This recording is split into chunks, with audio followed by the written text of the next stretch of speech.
November 26, 1812. The Berezina River, near Studianka, Belarus. 28 degrees below zero Fahrenheit. General Claude-Étienne Michel watched his engineers wade into the black water and understood that most of them would be dead within the hour, not from Russian bullets, though those were coming, but from the cold. The Berezina was barely frozen, its surface a treacherous mix of slush and ice that wouldn't support the weight of an army, but was cold enough to kill anyone who fell through. His sappers, stripped to their shirts to keep their uniforms dry for after the work was done, were already turning blue as they struggled to construct pontoon bridges that would allow what remained of Napoleon's Grande Armée to escape the trap closing around them.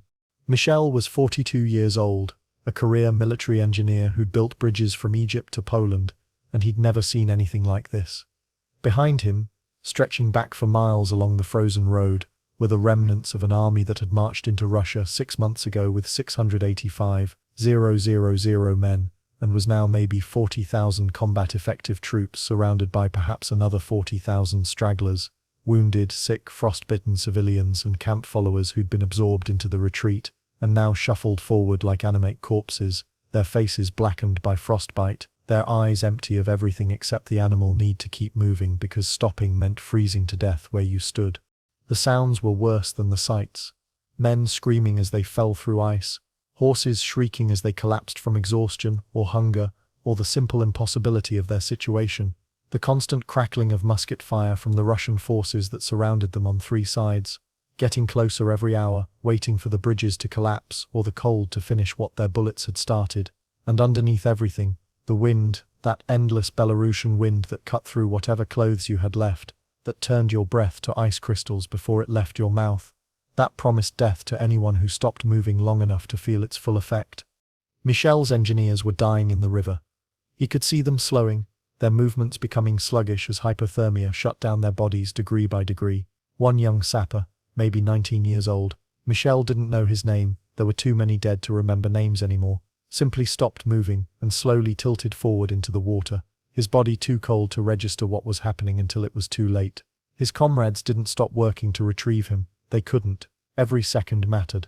Every minute the bridges weren't complete was another minute. The Russians had to position their artillery, another minute closer to the 80,000 troops under Admiral Chikagov, closing the trap from the south. What Michel didn't know, what none of the freezing men working in that river could have understood in their struggle to survive the next hour, was that they were witnessing the death of an empire. Napoleon Bonaparte, who'd conquered most of Europe through military genius and the Grande Armée's reputation for invincibility, was about to lose over 600,000 men, not in a single catastrophic battle, but in the slow grinding attrition of winter warfare that his strategic planning had never accounted for. The Berezina crossing would become the defining image of the Russian campaign, an army that had entered Russia as conquerors leaving as frozen refugees, their escape dependent on bridges built by dying engineers in sub-zero water, while Russian artillery prepared to turn those bridges into killing zones. The invasion had been Napoleon's attempt to force Tsar Alexander I back into the continental system, the economic blockade against Britain that Napoleon believed would win the war, Britain's navy made impossible to win militarily. When Alexander refused and began trading with Britain again, Napoleon decided to settle the matter with the Grande Armée, the military instrument that had made him master of Europe. 685,000 men, drawn from France and every nation Napoleon controlled or influenced, equipped with the best weapons and logistics systems in Europe, commanded by marshals who'd won battles from Spain to Prussia. It should have worked. Every military calculation suggested it would work. The Grande Armée was larger, better trained, better equipped than anything Russia could field. Napoleon's strategic plan called for a rapid campaign, invade in June, force a decisive battle near the border, dictate peace terms by August, return to France before winter. Russia's armies, commanded by Mikhail Barclay de Tolly and Mikhail Kutuzov, would either fight and lose or retreat and lose territory until their government had to negotiate. What Napoleon hadn't calculated for, what his entire military system wasn't designed to handle, was an enemy that refused to fight on his terms. The Russians retreated. They burned their own countryside, denied French forces the supplies they'd planned to forage, avoided the decisive battle Napoleon needed. When they finally stood and fought at Borodino in September, a slaughter that cost both sides over 70,000 casualties, it was inconclusive. Napoleon took Moscow a week later, expecting Alexander to sue for peace. Alexander refused. Moscow burned, whether by Russian sabotage or French carelessness. Historians still debate, and Napoleon found himself occupying a city that couldn't support his army with winter approaching, and no peace offer coming from St. Petersburg. On October 19th, after 5 weeks waiting for negotiations that would never come, Napoleon ordered the retreat. That's when everything went wrong. The retreat began as an organized withdrawal, but devolved within days into a nightmare of cold, hunger, and constant harassment by Russian forces. The supply system that had been barely adequate during the advance collapsed completely. The Grande Armée had been designed for rapid offensive operations where supplies could be requisitioned from conquered territory. It wasn't built for sustained defensive retreat through regions already stripped of resources during the advance. Soldiers began starving, then they began freezing as October's cold rain turned to November's snow and the temperatures dropped below anything Western European troops had experienced. The cold was the killer. Not Russian bullets, though those certainly contributed, but the simple thermodynamic reality that the human body cannot survive prolonged exposure to sub-zero temperatures without adequate food, clothing, and shelter, none of which the retreating army had in sufficient quantities. Men would fall asleep by campfires and never wake up, frozen solid in positions that suggested they'd died peacefully, when the reality was that hypothermia's final stage creates a euphoric sensation that makes death feel like rest. Frostbite claimed fingers, toes, noses, ears, any extremity that wasn't constantly moving or protected. Soldiers wrapped their feet in rags torn from dead men's uniforms, wore coats stripped from corpses, scavenged for food among the baggage train's wreckage. The Cossacks made it worse. These light cavalry forces, recruited from Russia's southern steppes, were perfect for the harassment campaign the Russian command had adopted. They couldn't defeat the Grande Armée's organized formations, but they could massacre stragglers, capture supply convoys, create an atmosphere of constant danger that prevented any real rest. A soldier who fell behind his unit for any reason, exhaustion, injury, stopping to scavenge for food, would likely be killed by Cossacks who appeared from nowhere, struck, and vanished before organized resistance could form. The psychological impact was devastating. Every step became potentially fatal, every rest stop a calculated risk. By mid-November, the army that had taken Moscow was disintegrating. Entire divisions had been reduced to a few hundred effective soldiers. The cavalry, which had been one of the Grande Armée's great strengths, was nearly destroyed. Horses died from cold and hunger faster than men, and dead horses meant dismounted cavalry, who became just more infantry struggling through snow. The artillery was being abandoned as the horses to pull it died, leaving behind the guns that had won Napoleon's battles from Austerlitz to Wagram. Unit cohesion was breaking down as regiments fragmented into smaller groups focused purely on survival. Napoleon himself was still with the army, which by his standards was unusual. Emperors typically commanded from comfortable headquarters, not forced marches through blizzards. But he understood that his presence was one of the few things still holding the army together. When soldiers saw Napoleon on his horse, wrapped in furs like everyone else, sharing the same miserable conditions, it reminded them that this wasn't just a mob of freezing refugees, but the Grande Armée, and the Grande Armée didn't just surrender and die. Even in retreat, even in disaster, unit pride mattered. The Russians, meanwhile, were closing multiple traps. Admiral Pavel Chichagov with 34,000 troops was moving north to cut off the retreat route at the Berezina. Peter Wittgenstein with 30,000 was pushing south. Kutuzov with the main Russian army, maybe 80,000 troops, was following from the east, not engaging directly but maintaining pressure, letting the cold do most of the killing. Between them they should have been able to trap and destroy Napoleon's entire force. Should have ended the war right there on the banks of the Berezina, captured Napoleon himself, dismantled the French Empire. The bridges were the only hope. If Michel's engineers could construct crossings before the Russian armies coordinated their attack, if the army could cross before Russian artillery found the range, if the bridges could support the weight of thousands of men and whatever equipment they'd managed to salvage, then escape was possible, not survival. Too many were already dead or dying for survival to be realistic. But escape, getting enough of the army out that Napoleon could rebuild, that France could continue fighting, that this disaster wouldn't become the end of everything he'd built. Michel watched his engineers work and did the math in his head. 2 bridges, one for vehicles and artillery, one for infantry. Construction time approximately 12 hours, if everything went perfectly, which nothing had gone perfectly since Moscow. Russian forces arriving within 24 hours, probably sooner. Temperature continuing to drop as night approached. Estimated casualties among the sappers working in the water. 50% at minimum, probably higher. Estimated probability of both bridges holding under the weight of a desperate army, maybe 60%. But 60% was better than zero, which is what they'd have if they didn't build the bridges at all. The work continued through the morning of November 26th, engineers dying in the water while their replacements stepped over their bodies to continue construction. The infantry formed defensive perimeters on both banks, preparing for the Russian attacks everyone knew were coming. The artillery, what little remained, was positioned to cover the crossing points. And the mob of stragglers, perhaps 40,000 people, who weren't soldiers anymore, but just humans desperate to escape, gathered at the approach to where the bridges would be, pressing forward, creating a mass of humanity so dense that people in the center couldn't move independently, could only shuffle forward as the whole mass moved, their individual agency lost in the collective desperation. By early afternoon, the first bridge was complete, a rickety structure of pontoons and planks that looked like it would collapse under its own weight, but was all they had. Michel ordered a test, a single cannon limber, the lightest vehicle remaining with the army. It made it across, the bridge swaying but holding, not confidence-inspiring, but enough. The crossing began. The infantry went first, organized units that could still march in formation, that still had officers and standards and some semblance of military discipline. The Imperial Guard, which had been held in reserve throughout the retreat and was still relatively intact, crossed in good order. The Young Guard followed, then remnants of various line regiments that had been combined as their numbers dwindled. These men moved quickly, understanding that every minute on the bridges was a minute they were completely vulnerable to artillery fire, once the Russians positioned their guns. Then the civilians started crossing. This is where it became a nightmare. The mass of stragglers surged forward, no longer capable of ordered movement, just a mob, desperate to reach the other side before the Russians arrived. The bridge, designed for steady military traffic, started swaying dangerously under the uncoordinated weight. People fell off the sides into the water, disappeared under the ice, drowned or froze before anyone could attempt rescue.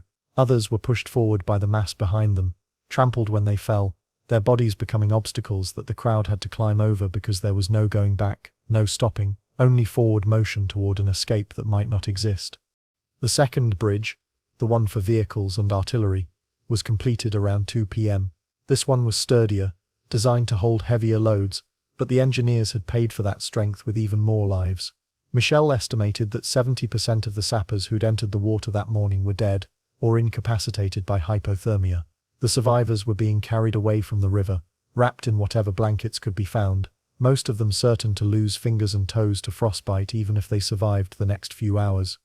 The Russian artillery found them around 4 p.m., just as the light was starting to fail. Chuchagov's forces had positioned their guns on high ground overlooking the crossing, maybe 800 yards away at the edge of effective range, but close enough that even moderate accuracy would be devastating. The first ranging shots missed, throwing up geysers of ice and frozen earth. The second volley hit the approach to the infantry bridge, exploding among the packed mass of stragglers waiting to cross, creating casualties that couldn't be evacuated because there was nowhere to evacuate them to, and no one with time to try. The panic was immediate and total. The mob surged forward, trying to get onto the bridges before the artillery found its range, crushing people at the choke points, creating jams that slowed traffic to nothing just when speed was essential. Officers tried to restore order, threatened to shoot anyone who broke ranks, actually did shoot a few as examples, but fear of artillery was greater than fear of officers. The crossing, which had been merely chaotic, became a disaster. The artillery continued firing as darkness fell, the gunners targeting the muzzle flashes from French positions, and the darker mass of humanity at the bridges. They couldn't see what they were hitting, but they didn't need to. Firing into that concentration of troops meant every shot hit something. The screaming was continuous now, no longer individual voices, but a collective sound that merged with the artillery's roar and the wind's howl into a symphony of human suffering that nobody present would ever forget or be able to adequately describe to anyone who hadn't been there. Napoleon crossed that evening, after the Imperial Guard and most of the organized units were safely on the western bank. He'd stayed on the eastern bank longer than necessary, longer than was strategically wise, because his presence helped maintain order among the troops still waiting to cross. When he finally rode across the vehicle bridge, he did it without fanfare, just another silhouette in the darkness, and on the western bank he immediately began organizing the defensive positions that would hold off the Russian attacks, while the remainder of the army crossed. The crossing continued through the night. lit by burning vehicles and buildings. Anything that would provide light and warmth for a few hours. The Russian attacks intensified. Wittgenstein's forces hit the northern perimeter, Chichagov's the southern, both trying to push through to the bridges and collapse them while thousands were still on the eastern bank. The French defensive positions held, barely manned by troops who understood that if those lines broke, everyone still on the eastern side was dead or captured. The fighting was close-range brutality, bayonets and musket butts and point-blank fire, soldiers who were starving and freezing defending positions because the alternative was worse. By dawn on November 27th, most of the organized army had crossed, but perhaps 20,000 stragglers remained on the eastern bank, too exhausted to move faster, too disorganized to force their way onto the bridges through the crowds, too human to just be abandoned. Michel gave the order he'd been dreading: burn the bridges. The Russian forces would be launching coordinated attacks within hours, and if they captured the bridges intact, they could pursue across the river and destroy what remained of the army on the western bank. The bridges had to be destroyed, which meant everyone still on the eastern side would be trapped. The bridges burned at 8 a.m., both structures going up simultaneously in carefully placed fires that Michel's surviving engineers had prepared. The flames consumed the pontoons and planks that had been built at such terrible cost, cutting off the 20,000 people still on the eastern bank. Some tried to swim or wade across, plunging into water that killed them within minutes. Others simply sat down in the snow and waited for the Russians to arrive, no longer capable of struggling. A few managed to find boats or makeshift rafts and made it across, but most died, killed by Russians frozen by the cold or drowned in the river. The army that reached the western bank was no longer an army in any meaningful sense. Maybe 25,000 combat-effective soldiers remained from the 685,000 who'd invaded, another 15,000 wounded and sick, who would mostly die in the next few weeks as the retreat continued west toward friendly territory. Equipment losses were nearly total. Most of the artillery, virtually all of the supply train. What remained was the nucleus of the Grande Armée, enough veterans that the force could be rebuilt, enough officers and NCOs who'd survived that military knowledge wasn't completely lost, enough unit pride that soldiers still identified as members of their regiments, even when those regiments were down to a few dozen men. Napoleon continued the retreat toward Vilnius, then toward the Niemen River and Poland, the Russians following but no longer pressing attacks because the cold was doing their work for them. By December, when the remnants of the Grande Armée finally reached friendly territory, the invasion force that had been 685,000 strong had been reduced to perhaps 30,000 freezing refugees who'd walked out of Russia because they were too stubborn or too lucky to die there. The casualty figures from the Russian campaign are staggering even by the standards of Napoleonic warfare. Of the 685,000 men who invaded, approximately 400,000 died from cold, hunger, disease, combat, or some combination thereof. Another 100,000 were captured and spent years in Russian prison camps, most never returning. The cavalry lost perhaps 200,000 horses, effectively destroying one of the Grande Armée's great advantages. Artillery losses were near total. The guns that had won Austerlitz and Jena were abandoned in Russian snow, too heavy to transport without horses, too valuable to destroy but impossible to save. The strategic consequences were immediate and catastrophic. Napoleon's aura of invincibility was shattered. The German states that had been forced into alliance with France began defecting to the coalition. Austria, which had been neutral, started considering its options. Prussia, which had been a reluctant French ally, began planning revenge. By spring 1813, Napoleon would be fighting a renewed coalition war in Germany, leading an army of raw conscripts and survivors from Russia against enemies who'd learned that the Grande Armée could be beaten through attrition and winter warfare. The Russian campaign demonstrated several military truths that would echo through subsequent centuries of warfare. First, logistics wins wars. Napoleon's supply system, which had been adequate for short campaigns in densely populated Western Europe, catastrophically failed in the vast spaces of Russia, where forage was limited and transportation primitive. No amount of tactical brilliance could compensate for an army that was starving and freezing. Second, weather is a weapon. The Russian winter killed more French soldiers than Russian bullets did, and the Russian command explicitly incorporated winter into their strategy, trading space for time and letting the cold destroy what their armies couldn't. Third, morale and unit cohesion matter more than equipment. The units that survived were those that maintained discipline and organizational structure even in retreat. while units that fragmented into individual survival mode generally died. The Berezina crossing specifically became legendary as a symbol of disaster narrowly avoided becoming complete annihilation. Michel's engineers, dying in sub-zero water to build bridges that barely held long enough to save a fraction of the army, represented the kind of heroic competence that military organizations depend on when strategic planning fails. The fact that the bridges held just long enough, that Napoleon and enough of the army escaped to rebuild, turned what should have been the war's end into merely its worst disaster. Claude-Étienne Michel survived the retreat, one of the relatively few engineers who made it back to France.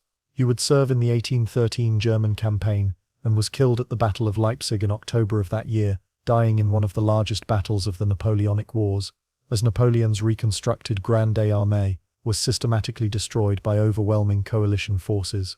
His bridges at the Berezina had bought Napoleon 9 more months of war, which from the perspective of the hundreds of thousands who died in those 9 months, was perhaps not the blessing it seemed. Napoleon himself would fight on, until 1814, when coalition forces finally invaded France and forced his abdication. He'd return for the 100 Days in 1815, be defeated at Waterloo, and spend his final years in exile on Saint Helena, writing memoirs that tried to explain how the master of Europe had lost everything. The Russian campaign featured prominently in those memoirs, Napoleon alternately blaming subordinates, weather, and Russian barbarism, while never quite acknowledging that his strategic planning had been fundamentally flawed from the start. The Grande Armée never recovered. Napoleon rebuilt French forces for the 1813 and 1814 campaigns, but they were composed largely of raw conscripts, lacking the training and experience that had made the original Grande Armée feared across Europe. The veterans who'd survived Russia, those who'd crossed the Berezina and walked out of that frozen hell, formed the nucleus of new units, but there weren't enough of them. Too many had died in the snow, too many had been captured, too many had simply ceased to exist as effective soldiers after experiencing horrors that broke even the most disciplined troops. The Russian campaign changed warfare itself. Future commanders studied it as an example of how not to conduct winter operations, how logistics could defeat even the best tactical army, how environmental conditions could become strategic weapons.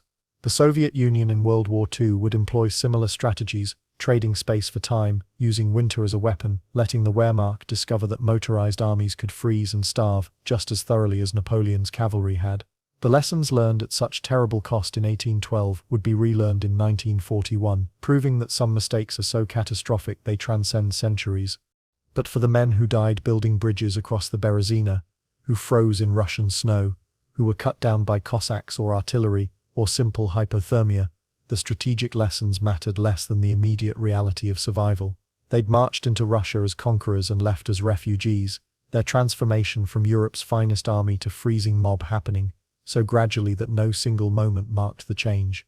The Berezina was simply where that transformation became undeniable, where the last pretense that this was an organized military withdrawal, rather than a desperate flight, collapsed along with the bridges that burned behind them.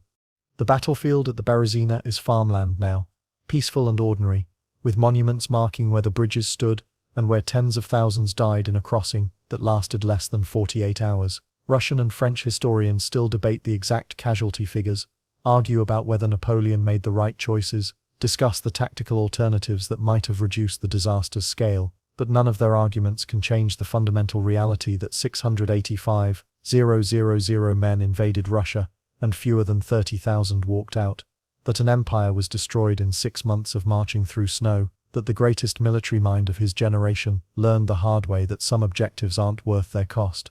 The soldiers who survived carried the memory of the Berezina for the rest of their lives, the cold that never left their bones, the friends who'd simply stopped walking and frozen where they stood, the sound of Russian artillery falling among crowds with nowhere to run. They'd seen the limits of military glory, learned that courage and discipline, and even genius could be defeated by winter and distance, and an enemy willing to trade everything for victory. Most never spoke about it, the experience too vast and terrible for words, but in winter when the temperature dropped and the wind picked up, they'd remember the retreat from Moscow and understand what they'd survived. Napoleon supposedly said that from the sublime to the ridiculous was only one step. The Grande Armée's Russian campaign proved it, from the sublime conquest of Moscow to the ridiculous disaster of the retreat, from Europe's finest military force to frozen mob, from invincibility to complete collapse. all in 6 months of marching through snow that didn't care about glory or genius or the fate of empires. The cold killed emperors and privates with equal indifference, and the snow buried them all together in unmarked graves that stretched from Moscow to the Berezina and beyond. The bridges burned at dawn, cutting off the last stragglers, and what remained of the Grande Armée stumbled west toward Poland, and safety, and the eventual realization that everything had changed. They'd invaded as conquerors, and left as survivors, and the difference between those two words contained one of history's greatest military disasters, measured not in a single catastrophic battle, but in the slow grinding attrition of winter warfare that destroyed an army and an empire, one frozen corpse at a time.